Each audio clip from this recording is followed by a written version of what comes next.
தனக்காக விண்ணும் தானே பொழியாது, தனக்காக ஞாயிறும் தானே ஒளிராது, தனக்காக காற்றும் தானே வீசாது, தனக்காக நீ ஏன் தனியாய் உழல்கிறாய் என்ற வரிகளுடன் தமிழ் இலக்கிய பேரவையின் சார்பில் வழக்கறிஞர் எஸ். சௌந்தரராஜன்.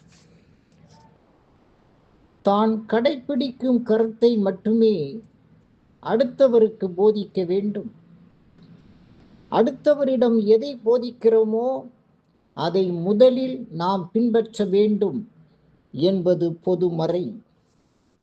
ஆனால் இன்றோ மனம் ஒன்று நினைக்க, வாய் ஒன்று பேச, கை ஒன்று செய்வதுதானே மக்களின் அழகு.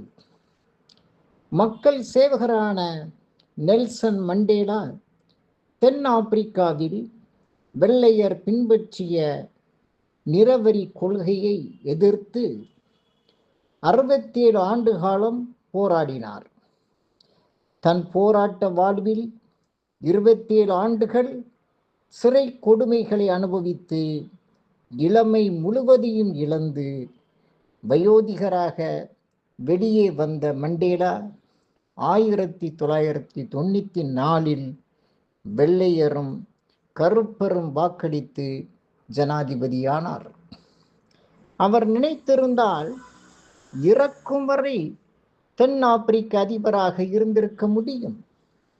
ஆனால் அவர் 2வது முறை பதவியில் நீடிக்க விரும்பாமல் விலகினார்.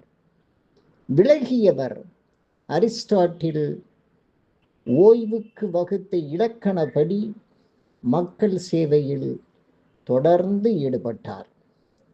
நம் மண்ணில் காந்தியை போல், காமராஜ் போல் பதவி மறுப்பாளர்களையும் பதவி துறப்பாளர்களையும் பார்ப்பது அரிதாகிவிட்டதே.